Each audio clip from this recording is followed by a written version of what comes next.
Advertising agencies are really struggling right now. They are all trying to say that they're the hippest and the coolest, and the truth is they don't really represent that. And we started thinking, who is the hippest and the coolest? And it's gay men.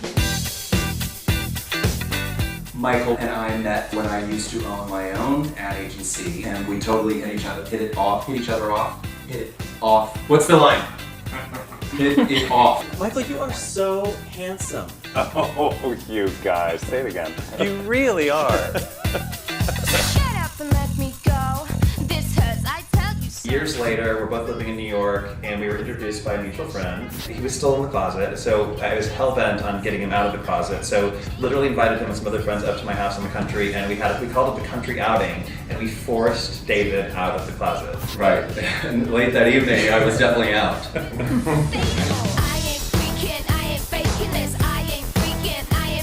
The three of us started talking, and suddenly we kind of realized we wanted to build this agency. There's a little bit of a misunderstanding here. I thought we had agreed that we weren't going to say it's, gay guys giving a brand makeup. We did not even include the gay thing in the big document you That's put what I'm together. confused. That's a really big deal to me. What do you want to say, gay owned?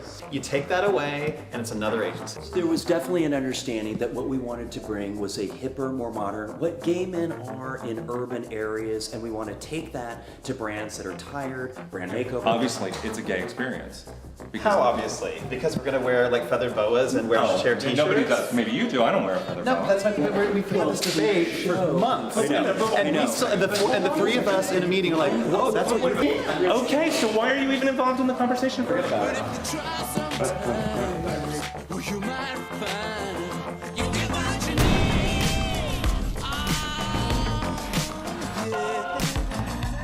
The time is right, the time to do it is now, and frankly, Fred and Michael can't drag their feet, so I'm going to push it, and push it really hard. We've got to start now, tomorrow, yesterday, we're already behind. I'm freaked out. I feel like I have the most to lose because I'm in a great position. I run an award show. I love it. I'm the president of it. This is a huge deal. I've worked all of my life to get this savings that I'm now pushing to this business. Ultimately, we have to turn out work to pay the bills. I have a job that I love.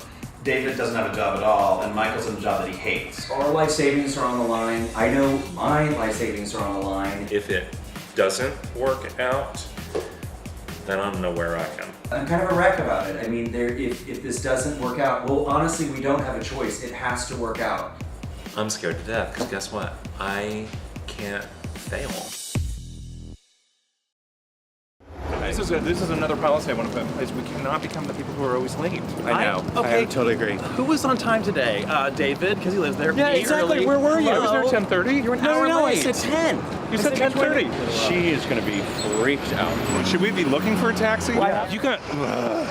One of the scary things about going into business with these guys is we've never worked together. They're fun guys to have dinner with, but I don't have a clue what they're like to work with.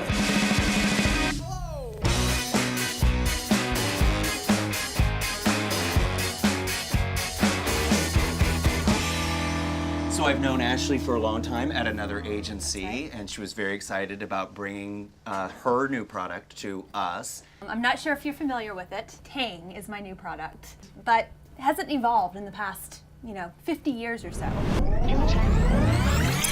Mission control here. Breakfast. I give him his Tang. Stand by to refuel. Tang gives him his full day's vitamin C. Mom, you're a great supply officer. I start him on his way with Tang. And that's why we need a new agency. I want to come to a firm and hear what you guys have to recommend to us. Oh, dream client. So- Right? A client with no ideas. Dream. Well, I see that you're focusing on fruitrition, so you came to the Yes. right agency. Because we know our fruits. We couldn't afford orange juice in college, so we would make screwdrivers with Tang and vodka, and we called them Tankas. Times were tough. No, Listen, I'm serious. Tang would not be opposed to moving into that. Oh, Okay. interesting. Good point.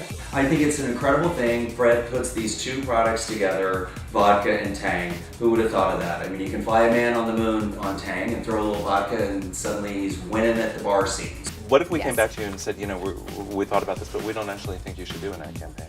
That would be fine. That would be fun. Yes. Because if you have an old brand and you just do the same old thing, maybe we just wind up looking like the old thing that we were. Michael is considered a brilliant brand strategist. You're not even going to make it into Walmart because right now this is a hunk of plastic. Talking about green. Yeah. With him, this agency is really going to go the distance. This is exactly in our wheelhouse. Well, like taking iconic brands such as Tang and making them relevant again. This is exactly what we were. Thank you so much. And to coming on The View with Fred, Michael, and I.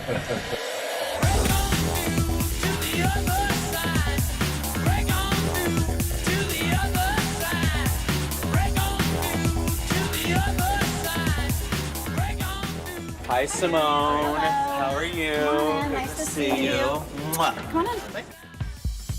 We can't just trot out some clients to just a load of crap. We have to bring them into an amazing place. It is just under 4,000 square feet. And what about the neighborhood? This street alone has like Comme des Garçons, Balenciaga. Where do we sign? You guys are just falling in love with this. I think it's awesome. Because it looks better than the hell that we've seen. I want to sign the lease on this now. Does it come with any clients? Spectacular space. I'm completely obsessed with the space that we just saw. I can't, like, now that I've seen it, I can't imagine going anywhere else and being happy when I'm always going to be thinking, like, oh my god, we could have had an unbelievable space at the Chelsea Art Gallery. This is pretty just awesome. sort of feeling like we might be beyond startup.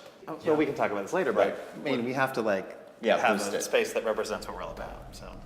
Yeah, and we have to pay for it. I know what it's like to work in beautiful offices and I know what they cost. And yet, Fred seems to want to jump into some sort of glam image life, and I'm not sure that he wants to work as hard to pay for that.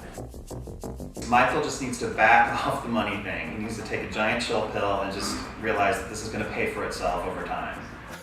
I saw her today at the reception.